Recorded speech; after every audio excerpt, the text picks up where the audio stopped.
नमस्कार। आज का दुर्ग है तारागढ़। तारागढ़ बूंदी। ठीक है।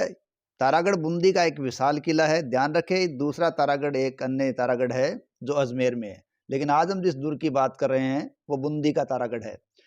ये बूंदी का तारागढ़ 13वीं शताब्दी में राजा अजय पाल चौहान के शासनकाल के अंदर बनवाया गया था और बूंदी के राव देवा के वंशज राव बरसिंह ने बूंदी के पर्वत शिखर पर इसे 1314 ईस्वी में बनवाया था।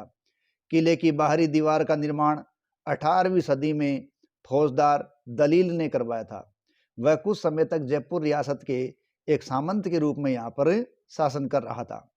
तारागढ़ का दुर्ग वीरता और बलिदान की अनेक रोमांचक घटनाओं के साथ जुड़ा रहा है। इस दुर्ग के भीतर 16वीं सदी में एक ऊंची विशाल लाट या मीनार का निर्माण करवाया गया था। यह विशाल लाट या मीनार शक्तिशाली तोप गर्भ गुंजन को रखने के लिए बनवाई गई थी। इस प्रकार विशाल तोप गर्भ गुंजन तारागढ़ बूंदी में रखी हुई है। कर्नल टोड ने बूंदी के राजमहलों को राजस्थान के सभी रजवाड़ों के राजप्रसादों में सर्वश्रेष्ठ बताया है। वर्तमान में यह किला जर्जर अवस्था में है, हालांकि राजस्थान के सबसे प्रभावशाली किलों में से एक इसे माना जाता है। इस तारागढ़ को बूंदी का गढ़ भी कहा जाता है और ये अरावली की ऊंची पहाड़ियों में से एक नाग पहाड़ी पर बना हुआ है और गिरी दुर्ग में एक दुर्ग है।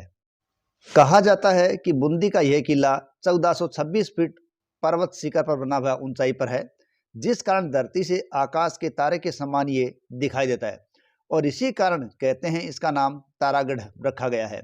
राजस्थान के अन्य किलों की तुलना में इस दुर्ग पर मुगल स्थापत्य कला का कोई खास प्रभाव दिखाई नहीं देता। ध्यान रहे कि राजस्थान के रजवाड़ों के लगभग प्राय किलों पर मुगली प्रभाव दिखाई देता है, लेकिन तारागढ़ बूंदी में यह नाम मात्र का है। यह दुर्ग ठेठ राजपूत स्थापत्य व भवन निर्माण कला से ही बना हुआ है। इस दुर्ग के दरवाजे पर विशाल हाथियों की जोड़ी बनी हुई है। इसके अलावा इसमें छत्र महल, अनिरुद्ध महल, रतन महल, बादल महल और फूल महल मुख्य हैं। यहाँ की गर्भ गुंजन तोप के बारे में कहा जाता है कि जब इस तोप को चलाया जाता था तो इसकी गर्जना बहुत तेज होती थी, इतनी तेज होती थी उधर या पेट में भी झंकार हो जाती थी, इसीलिए कहते हैं इसका नाम गर्भ गुंजन पड़ गया था। तारागढ़ इस किले में 3 विशाल तालाब भी बने हुए हैं जो कभी सूखते भी नहीं है। तारागढ़ दुर्ग के अंदर स्थल रंगविलास महल है, वो उमेर सिंह के द्वारा बनवाया गया था, जो वर्तमान में चित्रशाला के रूप में प्रसिद्ध है। इसके अलावा रुडियार्ड किपलिंग ने इसके बारे में कहा है, यह दुर्ग मानव द्वारा नहीं बल्कि प्रेतों द्वारा बनाया गया लगता है। तारागढ़ दुर्ग के साथ एक अजीब कथा भी जुड़ी हुई है। इतिहासकारों के अनुसार मेवाड़ के महाराणा छत्र सिंह बूंदी विजय करने के अभियान के दौरान ही मारे गए थे।